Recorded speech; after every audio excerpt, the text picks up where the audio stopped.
Assalamualaikum warahmatullahi wabarakatuh. Salam Bapak Ibu guru hebat. Perkenalkan, saya Listiorini SPD, guru IPA dari SMP PGRI Kramat Watu. Pada kesempatan kali ini, saya akan memaparkan mengenai aksi nyata Merdeka Belajar sebagai langkah awal memahami apa itu Merdeka Belajar yang sudah saya pelajari pada pelatihan di plafon Merdeka Belajar. Bapak Ibu guru hebat, dalam implementasi kurikulum Merdeka Belajar yang menjadi topik utamanya yaitu bagaimana pemahaman mengapa kurikulum perlu berubah. Untuk itu, marilah kita simak isi plafon Merdeka Belajar yang saya pahami setelah saya mengikuti kegiatan belajar secara mandiri. Apa itu kurikulum?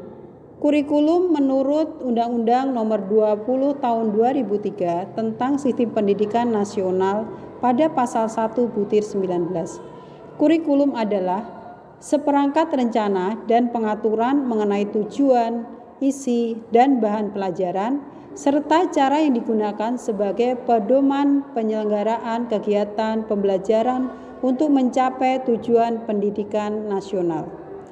Kurikulum harus sesuai dengan zamannya dan bersifat dinamis.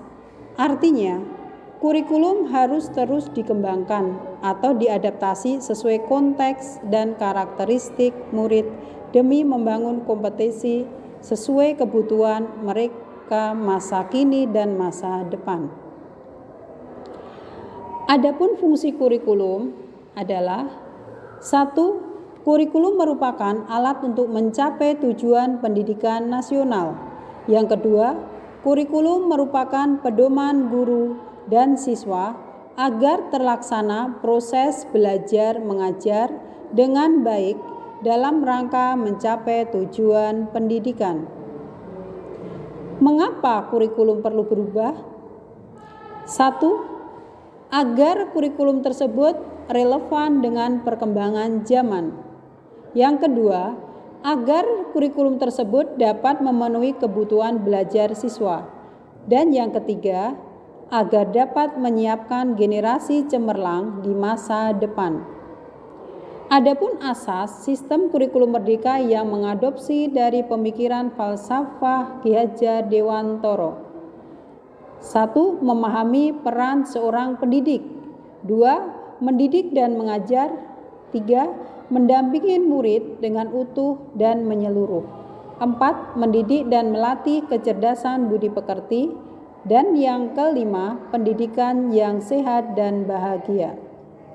Bapak guru hebat, sebagai seorang pendidik, memahami peran seorang pendidik adalah perlu. Adapun pendidikan adalah suatu humanisme, yaitu upaya memanusiakan manusia agar mampu mewujudkan diri sesuai dengan martabat kemanusiaannya. Sudahkah selama ini kita memberikan pendidikan yang terbaik untuk murid kita? Mendidik dan mengajar. Mendidik adalah menuntun peserta didik untuk selamat dan bahagia. Adapun mengajar adalah cara menyampaikan ilmu yang bermanfaat bagi hidup anak secara lahir dan batin. Selanjutnya, mendampingi murid dengan utuh dan menyeluruh. Sebagai seorang pendidik, menuntun murid dengan sistem pembelajaran yang bersifat berkesinambungan atau kontinu. Pola pendidikan yang terbuka atas pemahaman yang datang dari sumber maupun manapun atau bersifat konvergen.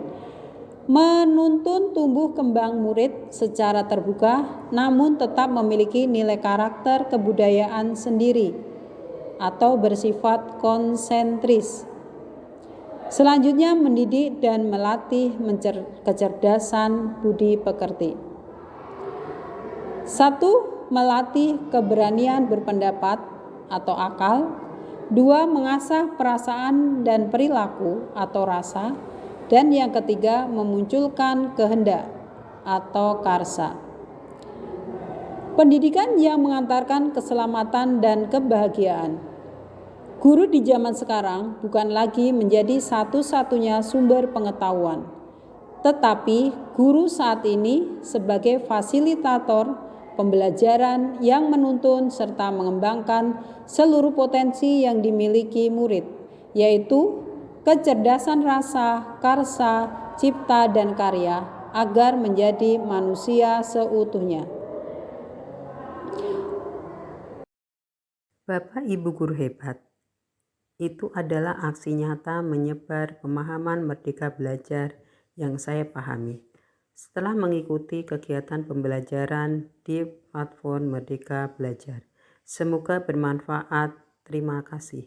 Assalamualaikum warahmatullahi wabarakatuh.